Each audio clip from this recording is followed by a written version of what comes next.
الصلاۃ والسلام علی سید الانبیاء مرسلین بسم اللہ الرحمن الرحیم۔ السلام علیکم۔ حضرت مالک بن دینار رحمۃ اللہ علیہ اللہ کے بزرگ تھے اور یہ تابعین میں سے تھے۔ میں آپ کو حضرت مالک بن دینار رحمۃ اللہ علیہ کے بارے میں بتاؤں گی کہ وہ کون تھے اور ان کی توبہ کیسے قبول ہوئی۔ حضرت مالک بن دینار رحمۃ اللہ علیہ کی توبہ کے متعلق لاتعداد واقعات موجود ہیں اور سب نے اپنے اپنے انداز میں بیان کیا ہے، مگر سب سے خوبصورت واقعہ وہ ہے جو آپ نے خود بتایا کہ کیسے اللہ سبحانہ و تعالیٰ نے مجھے توبہ کی توفیق دی اور میری توبہ قبول کی۔ حضرت کا شمار بڑے تابعین میں ہوتا ہے۔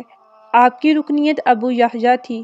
آپ کی ولادت باسعادت حضرت عبداللہ بن عباس رضی اللہ تعالیٰ عنہ کے زمانے میں ہوئی۔ آپ کو حضرت انس بن مالک رضی اللہ عنہ کو بطور خاص سماعت کرنے کا موقع بھی ملا۔ علی بن مدینی نے آپ سے کل روایت کردہ احادیث کی تعداد 40 بتائی ہے۔ آپ نے ہمیشہ اپنے ہاتھ کی کمائی کھائی کیونکہ آپ بہت قناعت پسند تھے۔ آپ کتاب اللہ کے ماہر زر نگاروں میں سے ایک تھے اور کتابت قرآنی آپ کا پیشہ تھی۔ حضرت مالک بن دینار رحمۃ اللہ علیہ فرماتے ہیں کہ میں کوتوال یعنی پولیس والا تھا اور شراب نوشی میری عادت بن چکی تھی۔ میری ایک لونڈی تھی جس میں سے خوبصورت بچی پیدا ہوئی۔ جب وہ بچی اپنے پاؤں پر چلنے لگی تو اس کی الفت اور محبت نے میرے دل میں جڑیں پکڑ لیں۔ وہ بچی مجھ سے بہت پیار کرتی تھی اور میں بھی اسے بہت چاہتا تھا۔ ایک دن ایسا ہوا کہ میں شراب کے نشے میں دھت تھا اور میری بیٹی نے میرے پاس آنا چاہا، مگر میں نے غصے کی وجہ سے اسے دھکا دے دیا اور دھکا لگنے کی وجہ سے وہ گری اور وہی دم توڑ گئی، مر گئی۔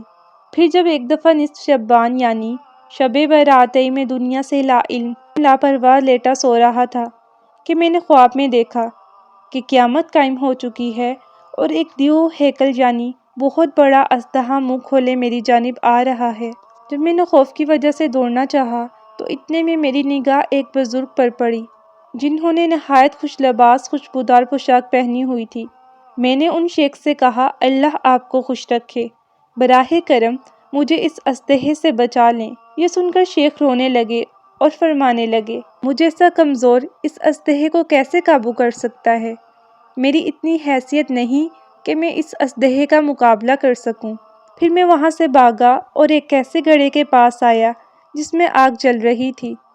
قریب تھا کہ میں اس گڑھے میں چھلانگ لگا دیتا کہ اتنے میں کسی نے مجھ سے چیخ کر کہا، خدا کا واسطہ ہے یہاں سے لوٹ جاؤ، تم اس گڑھے کے لیے نہیں بنے ہو۔ میں یہ بات سن کر وہاں سے پلٹ گیا۔ ادھر وہ اژدہا تھا کہ قریب سے قریب ہوتا چلا جا رہا تھا۔ مجھے کچھ سمجھ نہیں آ رہا تھا کہ میں کروں تو کیا کروں۔ اس صورتحال میں میری فوت شدہ بیٹی نمودار ہوئی اور کہنے لگی، بابا جان خدا کی قسم آپ میرے باپ ہیں۔ اتنا کہہ کر اس نے اپنا داہنا ہاتھ میری طرف بڑھایا جسے پکڑ کر میں جھول گیا۔ پھر اس نے اپنا بایاں ہاتھ اژدہے کو دکھایا اور وہ بھاگتا چلا گیا۔ اس نے مجھے بہت لاڈ سے بٹھایا اور خود آ کر میری گود میں بیٹھ گئی اور کہنے لگی، بابا جان، الم یأن للذین آمنوا ان تخشع قلوبہم لذکر اللہ، کیا ایمان والوں کے لیے ابھی وہ وقت نہیں آیا کہ ان کے دل اللہ کی یاد کے لیے رکت سے جھک جائیں؟ میں نے اس سے کہا، حیرت ہے، تم اتنا اچھا قرآن پڑھ سکتی ہو۔ اس نے کہا، بابا جان، میں آپ سے کہیں اچھا قرآن کی حقیقت کو سمجھتی ہوں۔ میں نے پوچھا، اچھا یہ تو بتاؤ اس اژدہے کا واقعہ کیا تھا؟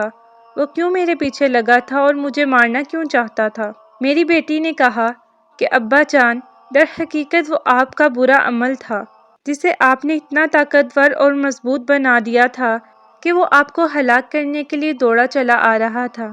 میں نے کہا، اچھا تو اب مجھے ان شیخ کے متعلق بتاؤ جن سے میری ملاقات راستے میں ہوئی تھی اور وہ میرے لیے کچھ نہ کر سکے۔ میری بیٹی کہنے لگی، وہ آپ کا عملے خیر تھا۔ آپ کا عملے خیر نہایت کمزور اور ناتواں تھا اور اس کی اتنی حیثیت ہی نہیں تھی کہ وہ آپ کے برے عمل کا مقابلہ کر سکے۔ اسی لیے اس نے آپ سے کہا کہ میں اس اژدہے کا مقابلہ نہیں کر سکتا۔ میں نے پوچھا، بیٹی یہ بتاؤ کہ تم یہاں کیا کرتی ہو؟ میری بیٹی کہنے لگی کہ دیکھیے کہ ہم سب اہل ایمان کے بچے ہیں۔ اللہ تعالیٰ نے ہمیں اس پہاڑ پر بسا رکھا ہے۔ اب ہم سفارش کرنے کے لیے آپ لوگوں کی تشریف آوری کے منتظر ہیں۔ حضرت مالک بن دینار رحمۃ اللہ علیہ فرماتے ہیں کہ جب میری آنکھ کھلی تو میری خوشی کی حد نہ تھی اور اس روز میری زندگی کا مکمل زاویہ تبدیل ہو گیا۔ اس کے بعد یہ مشہور ہے کہ آپ حضرت حسن بصری رحمۃ اللہ علیہ کے پاس تشریف لے گئے اور ان سے توبہ کی درخواست کی، اور آپ نے ان کے لیے اللہ جل شانہ کے حضور توبہ کی درخواست کی، اور اللہ رب العزت نے حضرت مالک بن دینار رحمۃ اللہ علیہ کی توبہ قبول کی۔ جب میں یہ واقعہ پڑھ رہی تھی تو میں سوچ رہی تھی کہ انسان چاہے جتنے گناہ کرے، سارے آسمان اور زمینوں کو گناہوں سے بھر دے، اللہ سبحانہ و تعالیٰ کی رحمت اتنی وسیع ہے کہ اللہ اپنے بندے کے گناہ معاف کر دیتے ہیں۔ اس دعا کے ساتھ ویڈیو کا اختتام کرتی ہوں کہ اللہ رب العزت کی ذات ہمارے تمام کبیرہ صغیرہ گناہ معاف فرمائے، آمین۔